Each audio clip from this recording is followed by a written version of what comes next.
Hey there, Scott Wilkinson here at CEDIA Expo 2013. I'm talking with video guru Joe Kane, who is never at a loss for words, and I thank you so much for being here. Thank you, it's good to be here, Scott. Now, unlike previous shows, you're not here demonstrating, you're not here teaching, you're a member of the press this time. Yes.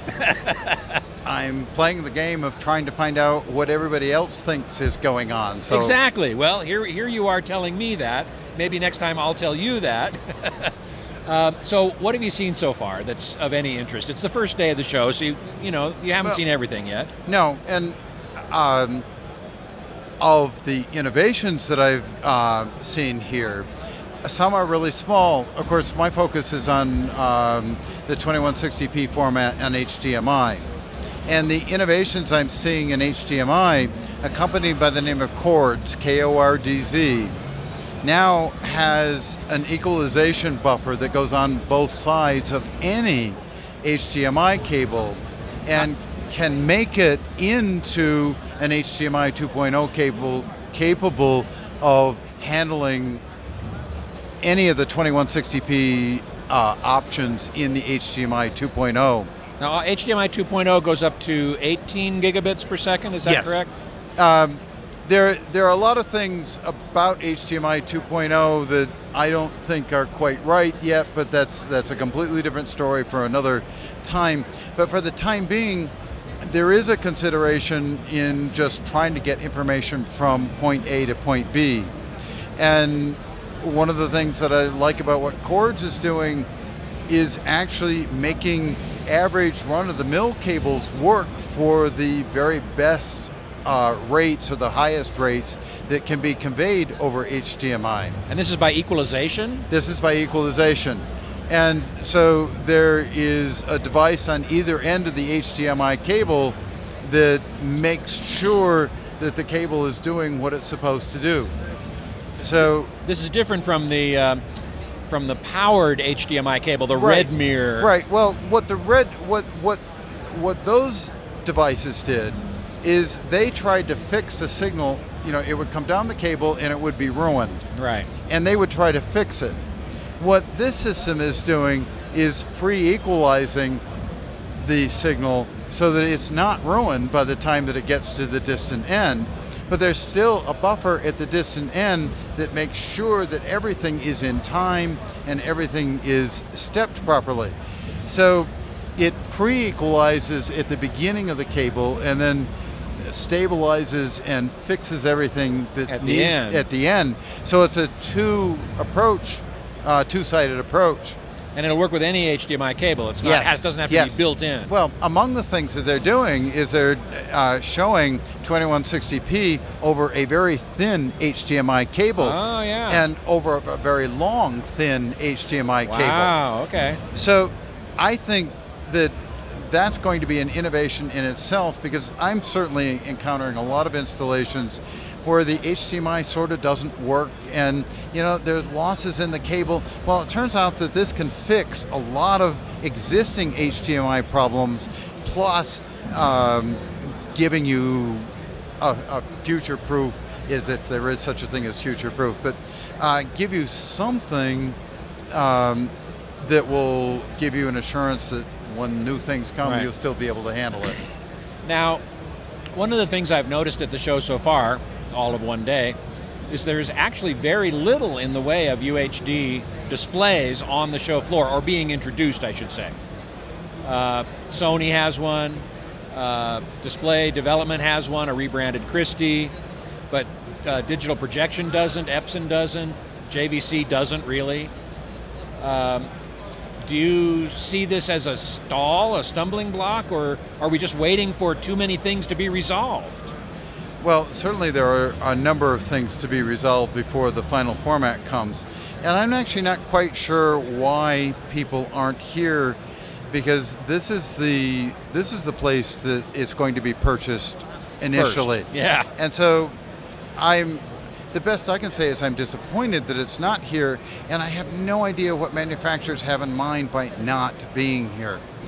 It is this group that is going to be the spearhead of making this format come into the marketplace. Yes, exactly.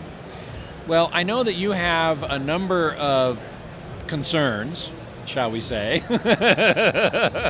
about 2160p and how it's being implemented, what has yet to be determined.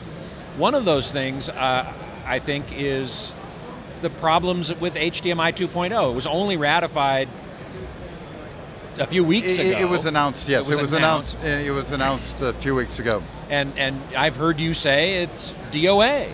As far as I'm concerned, it is.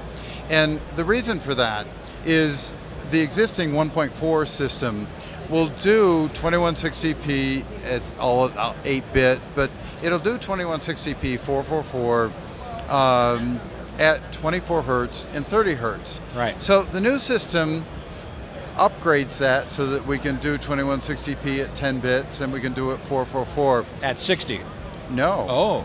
That's the problem. Oh. All they did is cleaned up 24 and 30.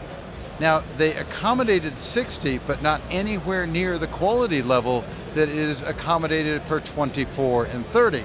So they brought 24 and 30 up to where it should be by today with what's going on right now today.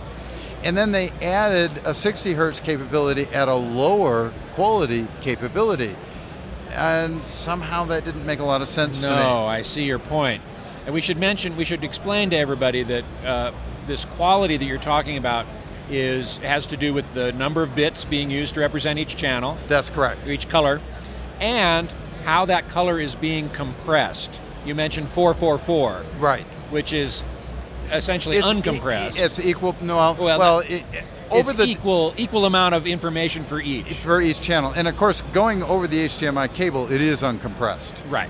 And that's something else that HDMI up to this point has always been about uncompressed. It's been 422. It's 422 or 444. Up to this point, everything has had to be YCRCB or RGB. This new system accommodates the 420 format, which is a further form of compression that's used... A greater amount of compression. Yes, that's used to get the information on the disc. And that's what Blu-ray uses. Yes, it's what everybody uses. It's what everybody uses. It's all your TV programs, everything you get over the internet's all 420. And so what's happening is now the HDMI is allowing that level to come across the cable because we need that lower level to get something. 60p. Yeah, to get something across the cable. At that speed, at that frame rate. Yes, so they're actually allowing a lower format to be transmitted across the cable because they have to in order to get where they're going. This is so depressing. Well, it certainly has been for me. And one would wonder, I don't know. Yes, no, I understand completely because one would hope that the new HDMI would transport 2160p in the highest possible quality, and it doesn't. It especially, for everybody, it is allowing a much better quality at 24 hertz or 30 hertz. And for movies, that's fine. Yes. So I need to emphasize that it's not a totally negative situation. Not a wholly bad thing. Yeah. And I need to, but if anybody does a comparison on a really good display between 30 hertz material and 60 hertz material, they're going to see that the 60 hertz material is not as good as the 30 hertz material. Yet we need the extra speed to get better pictures. And so I'm concerned that an allowance wasn't made to extend the same quality to 60 hertz that is being given to 24 and 30. Now, do you think that there'll be an HDMI 2.1 that will do that? It's pretty obvious that it needs to be. And that's only the beginning. We've had discussions that the format itself is not yet what it needs to be a total sales item for the consumer, a total demand item by the consumer. 2160p needs to be much more than just resolution. And so when it becomes just much more, when it becomes much more than just resolution, what's going to happen is there's going to be more demand on the path of getting it from one place to another. So no matter what, there's going to have to be a new version, because the final 2160p is going to be something that is a lot more than it is today, because it needs to be more than resolution to be a viable format.